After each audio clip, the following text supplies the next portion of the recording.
Over the last few weeks, we have been looking at how Christianity has shaped the Western world.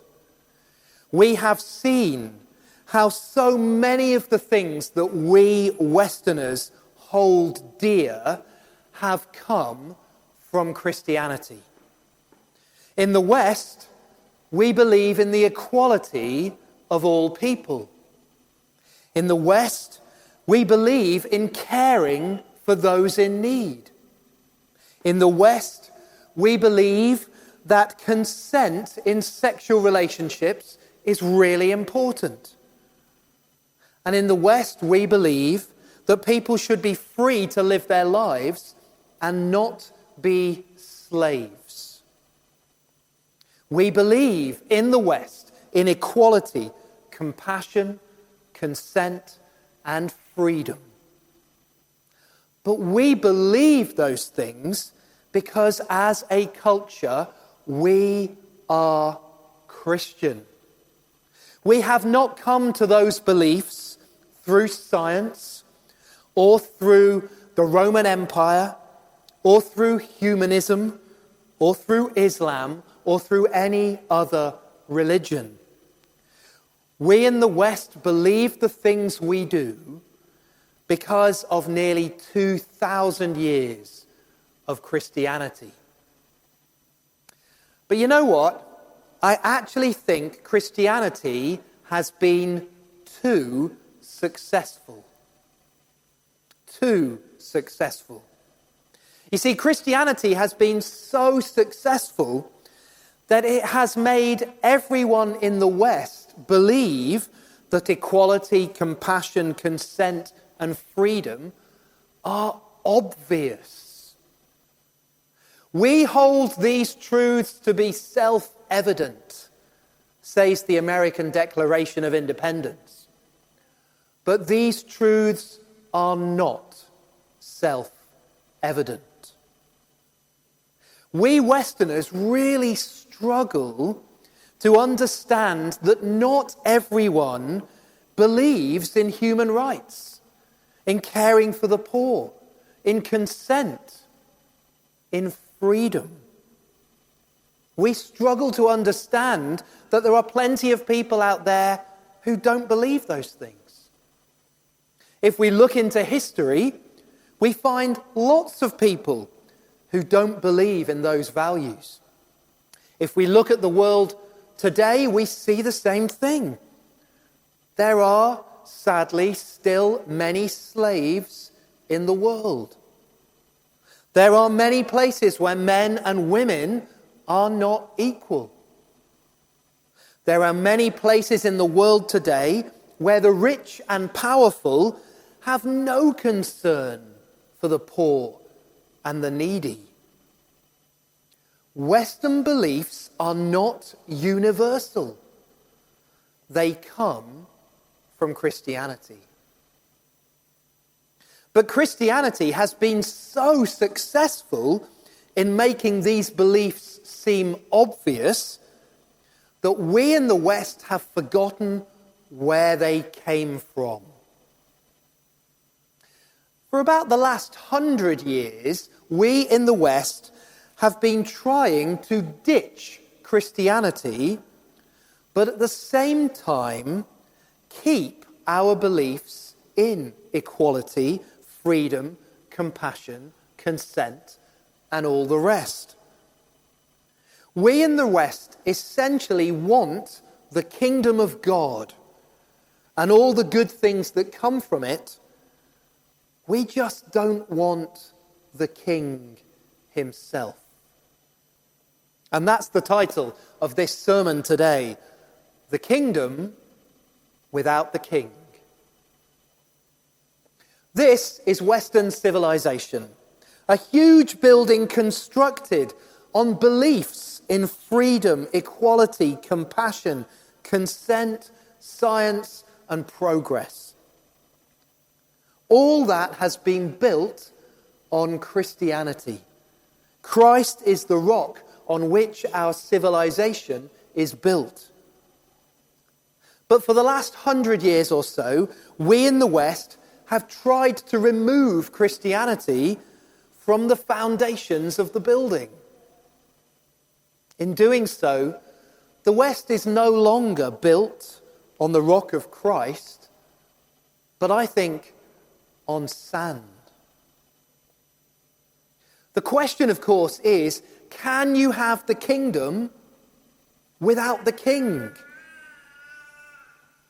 Can you have the building without the solid rock on which it was built?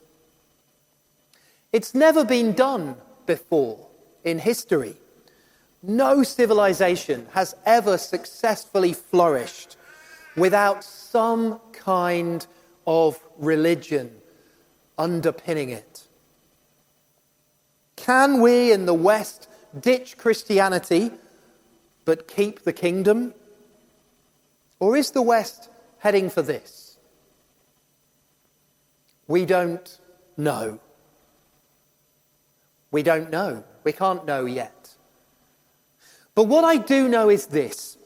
Many people in our culture today are living in a meaning crisis.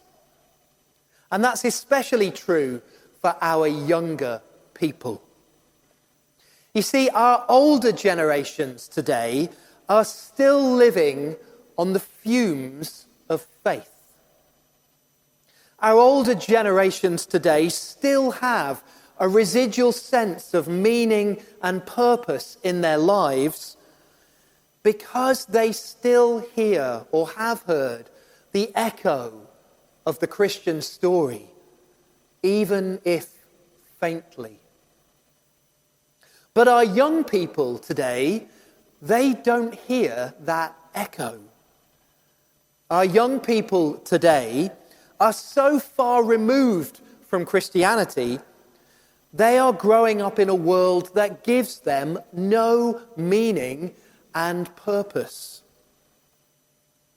As I said a few weeks ago, we are essentially telling our young people today, you do you. And it's not working. There is a meaning crisis for many people in our culture today. And for many of our young people, a mental health crisis as well. And those two things are linked. Because we have given our young people no story to live in.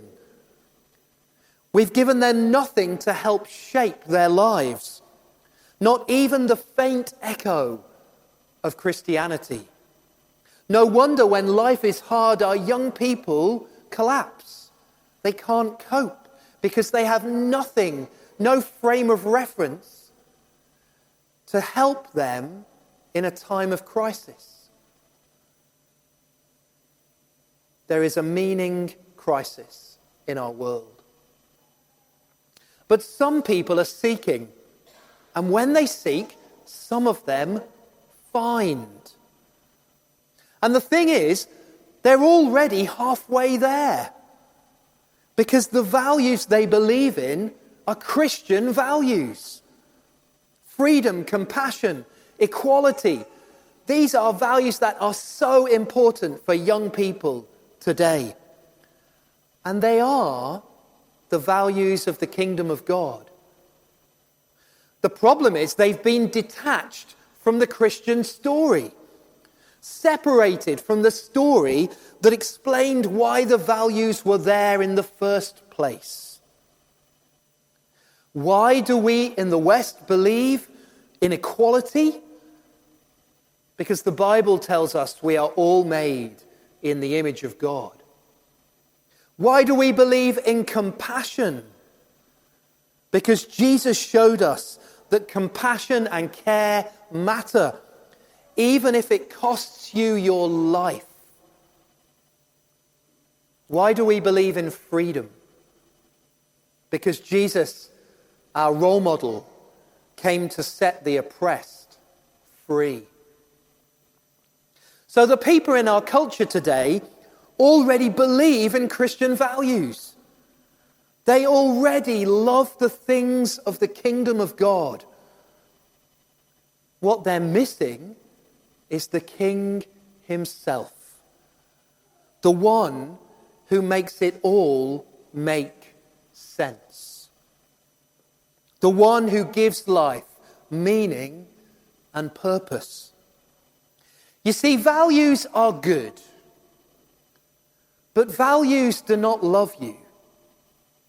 Jesus does. Values do not forgive you. Jesus does. Values do not care for you. Jesus does. Today, in the cycle of the church's year, the last Sunday before Advent is called Christ the King Sunday. It's the day we remember that Jesus is the King, the boss, the one in charge. But we have to remember as we do that what kind of king Jesus is. In our gospel reading that we just heard, Simon Peter declares for the first time that Jesus is the Messiah, the King sent from God. And Jesus replies, on this rock, the fact that I am the Messiah, the King, I will build my church, and the gates of Hades will not prevail against it. But what kind of king is Jesus? Our reading goes on to tell us. Jesus began to show his disciples that he must go to Jerusalem and undergo great suffering at the hands of the elders and chief priests and scribes, and be killed, and on the third day be raised. These words tell us that Jesus is not the usual earthly kind of king. He is not a king who takes power for his own good, for himself. He is not a despot who tramples on the poor. He's not a tyrant who's only in it for what he can get for himself. Jesus is the opposite to that. Jesus is the king who suffers for his people. He is the king who loves you enough to die for you. And he's the king who calls us to a new way of life, a life of sacrifice and commitment to him. If any want to become my followers, let them deny themselves and take up their cross and follow me. For those who want to save their life will lose it, and those who lose their life for my sake will find it. And in case you think that's a bit extreme on Jesus' behalf, this is exactly the kind of thing that our young people today are looking for. They're looking for something that will give them meaning and purpose in their lives. They're okay with something that's going to cost them if it's true and it gives them meaning. What our young people today want to know is, do we have something worth living and dying for? Do we have something they can give themselves to, that gives them meaning and hope, that explains why the world is the way it is, that shines light in the darkness? And the good news is we do have something. We have something or someone that we can give people, young and old, and that person is Jesus. He is more than enough for people today. You see, what people really need is not the values of the kingdom of God. They need the King himself. I want to end with a story, a true story. This is Ayaan Hirsi Ali. You may never have heard of her, but once she was called the most famous atheist in the world. Ayaan grew up as a Muslim, but she rejected Islam because of the fear that she experienced in it. She said this: "As an atheist, I thought I would lose the fear that I experienced in Islam. I also found an entirely new circle of friends, as different from the preachers of Islam as one could imagine. The more time I spent with them, people such as Christopher Hitchens and Richard Dawkins, the more confident I felt that I had made the right choice. For the atheists were clever, and they were also a great deal of fun." So in the new atheism of 20 years ago, do you remember Richard Dawkins, the God delusion, all that stuff? There were 4 of them. They were called the 4 horsemen of the new atheist apocalypse. And Ayaan Hirsi Ali was the 5th horsewoman of the new atheist apocalypse. She was a famous atheist. But then 2 years ago, Ayaan published an article called "Why I Am Now a Christian." People were astounded. This woman was a very public and prominent and committed atheist. Now she's a Christian? Later she explained what happened. "I didn't see big flashing lights. I didn't have any of those spectacular experiences that some people share. What I had is a personal crisis. I lived for about a decade with intense depression and anxiety and self-loathing. I hit rock bottom. I went to a place where I actually didn't want to live anymore, but I wasn't brave enough to take my own life. I had, over a long period of time, seen a psychiatrist. I was trying to understand my condition and trying to treat it with the help of pure, evidence-based science. And then last year, I saw one therapist who said, perhaps it's something else. And she described it as spiritual bankruptcy. Having reached a place where I had absolutely nothing to lose, I prayed, and prayed desperately. And for me, that was a turning point. And what happened after that is a miracle in its own right. I feel connected to something higher and greater than myself. My zest for life is back. And that experience has filled me with humility.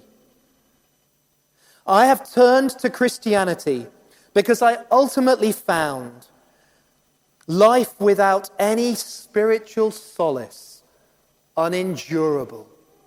Indeed, very nearly self-destructive. Atheism failed to answer for me a simple question: what is the meaning and purpose of life? I still have a great deal to learn about Christianity. I discover a little more at church each Sunday. But I have recognized in my own long journey through a wilderness of fear and self-doubt that there is a better way to manage the challenges of existence than either Islam or atheism had to offer. Ayaan's story is of a woman who tried to live an atheist life. She tried to have all those Western values, that we love, but without a God. She tried to have the kingdom without the king. And she found it didn't work. It gave her nothing to live for. What she really needed was to meet Jesus. And thank God she has. Honestly, that's what everyone needs. Me, you, everyone. We need Jesus, the King. As we end this series, I want to encourage those of us who are Christians to be brave, to talk about our Christian faith with others. Because most of our neighbours and our family and friends who would not claim to be Christians, they are far closer than they realise. They already believe in the kingdom of God. They just need to meet the King. And if you're not a Christian here today, then I'm so pleased that you're here. I would love to chat with you and pray with you afterwards, to hear your story. I'd love to introduce you to Jesus the King, because he is the one who gives life meaning and purpose. He is the one that the West is looking for, but doesn't know it. He is the one on which the foundation of our civilization has been based, and we still need him. We need the kingdom, which we love and its values, but we need the King as well. We all need Jesus.